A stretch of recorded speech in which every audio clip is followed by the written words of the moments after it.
Go.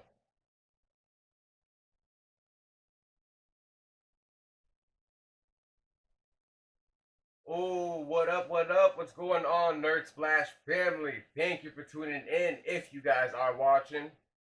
So, big news because I was holding this off just so we can all watch it together, get my reaction. But finally, we got some fucking actual gameplay of Bio-Mutant. So, without further ado, let's just fucking jump straight to this. No face mask on? What's such a treat? Okay, so Bio-Mutant is a game our IGN audience is super excited for, but we haven't seen it since, I believe, Gamescom 2018, almost 2 years ago. Honestly, what I've seen what so have you far, guys been up to? It seems like a cross between it's a huge game. like an adult Ratchet it's the biggest game I worked on. I worked on a few other big games in my time. So, and we are a small team, right? Look so at that. we really, put ourselves in went into a cave. That's the opposite. And really start working hard on all of the details of this huge world. It's 8 by 8 kilometers, right? It's a huge open world game with so many interlinked features. So it's a quite complex and challenging development also. And especially when you move into the later phases of the development, when you're actually starting, to QA all of these features and the openness of the game and, the nature of all of the different combinations that you as a player, because you have a quite wide, extensive toolbox, have at your disposal, can cause more challenging bugs to solve, for example. And also then being a small team, that means that the amount of hands we have on deck compared to, a huge AAA team are less. So it's just a physical thing. The amount of issues that we can fix per day are obviously fewer. But, we're taking our time, and I'm really happy that we are getting this time. And hopefully everybody will be patient with us, and then result, I hope, will be proven to be worthwhile the wait. We will do our absolute best to make sure it is. So the first thing you do is create your character. Oh, right? Yes. The character creation. And it's quite special. I mean, we got to question about, this prominent character that we've been showing. I can't wait to see what everybody chooses on this video that there are tons of different characters that you can create, right? So the poster boy, if you will, that we created, it's like an avatar for our version of the character in this game, but it's really about the character that you create. So there are 6 different tribes in the game, and real quick, look at that fucking his sword in the back. That's just fucking. I love that they gave him fucking a giant Buster sword from Final Fantasy VII. Actually, they all or each represent kind of a DNA string, if you will. So as a player, you're free to kind of mutate your own or morph your own version of each of these 6 DNA strands, if that makes sense. So it's not like choosing between 6 characters. It's like choosing between 6 DNA strands and morphing your own character, in those DNA strands. And then choosing fur and fur patterns. You gotta have comic. But the big thing here is like also, that's how you know it's a the game. appearance of your character affects the stats. It's a full-blown RPG, in the background. So I want to put emphasis on that. So I guess what I'm wondering is, while you're creating your character, are you seeing your stats go up and down while you're creating the shape of your character? Yes. So it's kind of a seamless morphing with this, DNA creation wheel, and that will change the stats live. So you kind of have a little bit of a balance going on there. Like if you choose a very strong character, he might not be the strongest in intellect, for example. You cannot create a really buff warrior at the same time as you have a really strong mutant with, the psionic powers. Eventually, as you go forward in the game, obviously you can choose to upgrade that any way you want. But in the beginning of the game, we're kind of putting you into this decision. Already.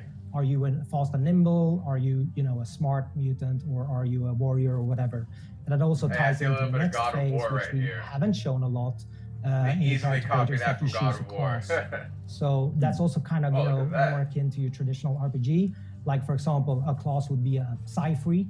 That's more of your X-Men, mutant style, distant, let's say magic user in a fantasy RPG. Or you can do Commando, that will make you look like Rambo, with the bandana and just a bare chest. Obviously it's furred, but and ammo belt. And so there's a number of classes there that will dictate your starting weapon preferences, also your starting gear, and a few other things.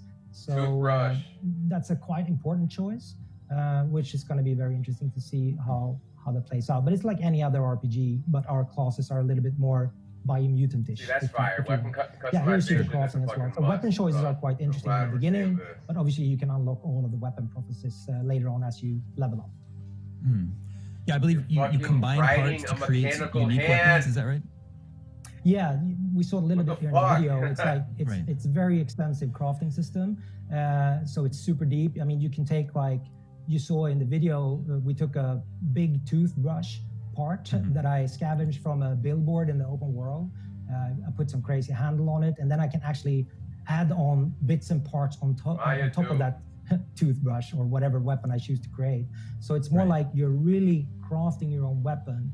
I think one of I don't know how many thousands of combinations you can do. It's actually for ranged weapons. I think it's millions of combinations. But it's not about the combinations. It's about how you are like finding the parts that are representing the playstyle that you want. Obviously, those are parts that are more rare than others. And they have special abilities. They like in Destiny or any other shooter game, they have custom effects. Some can shoot additional missiles or whatever for rare bits that you have to find and loot.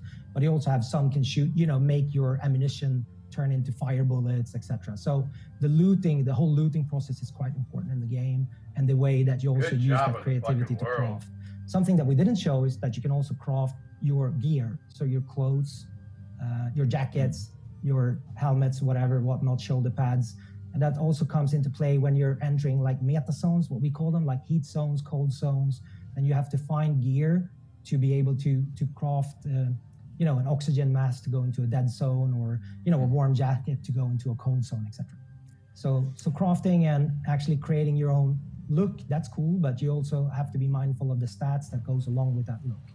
But you can also do some presets, so you can immediately switch your outfit with the D-pad input for different. And we can go underwater. So you can do that. Are we underwater here in sort of a submarine type vehicle? Yeah. So this is one of the more like at the center of the world. So far, I've seen like life. That's a representation of the current status mounts, of the world. And so I'm sure that's like not compared even to other games, like we are currently really playing as the world is dying. You can choose to participate in taking it down, or help bringing it down, or try to save it. So there are 4 routes stretching across this whole wide open world in 4 directions. At the end of each route, there's a huge boss. And now we're looking at a few of them. So in order to get to the resolution of this tree of life and world destiny, if you want, the fate of the world, you're going to take on these world eaters. And at the end of the fight, you're kind of, seeing the conclusion of earlier decisions, not to spoil anything, because you're also allied with one of these tribes that has a goal towards the conclusion of the end of the world. So each of these bosses, you're using, let's say, a vehicle. You mentioned, and we saw this submarine, but there are other versions that you saw. So that we have a mech there that you use to fight one of them. There's also a mount later on, and you will see some kind of watch-ski. So there are different means for those epic boss fights that you are not and he's rocking the fucking on toothbrush. foot. But there are also like other bosses, as you saw here, where you are on foot or on a mount or whatever you choose to be using, like these ones, for example. But these are like the big world eaters. Like this one is a big world eater, for example. This is the one that you use the mech for. Gotcha. So some of this footage, a lot of it's giving me sort of a Legend of Zelda vibe. Was that one of your inspirations working on this game? No, I mean, when we started with this game, Zelda look at that. Breath of the Wild was not out. But obviously we love the series, right? So it has inspirations from a lot of things. But also other popular culture. I mean, I don't think it comes as a surprise that we like Kung Fu Panda, for example. So, but obviously, I mean, from an art style or whatever, I mean, it's a bit of Ratchet in there. People have told me. Gameplay-wise, you have, if you look at my shirt, Devil May Cry, or I think it's also, people are saying it's more like Arkham stylish, but also some parts of Ratchet, so it's a kind of a hybrid where, we are 18 people now. A lot of the design decisions are made, from us together as a team.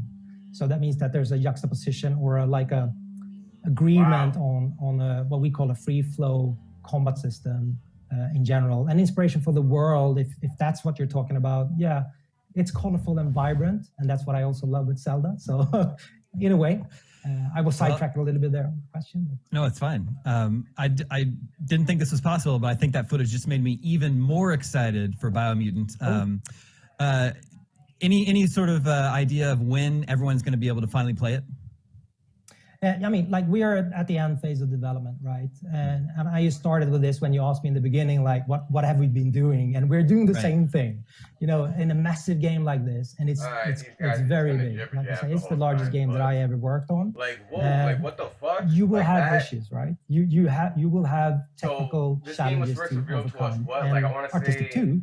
But at this stage of the project, it's more like cleaning out. You know, we're squashing bugs, right? So, and trying to make these end decisions on making sure that the player, let's say, understands what to do. That's one of the challenges in an open world game. Like, you know, you always have this choice of how free are you in this world. And in the beginning of the development, we were kind of like, yeah, let's make the player totally free. But it showed like too much freedom is not really epic too, because you get too much freedom, you don't know what to do. So I think gradually we also been working with trying to streamline that more. So you always know what you want, what you'd be supposed to be doing, but then you can deviate from that at any point and do whatever you want. I mean, because literally you're free to go after the first half hour of the game. You can really go anywhere you want in this world. But that's also a challenge for those that, you know, might be needing more help and guidance. So we're working on that, trying to conclude that part of the development as well. So it's more like user experience. I think when this game comes out, and the fact that it's online too. So I mean, hopefully you'll be able to just meet up with people and fucking.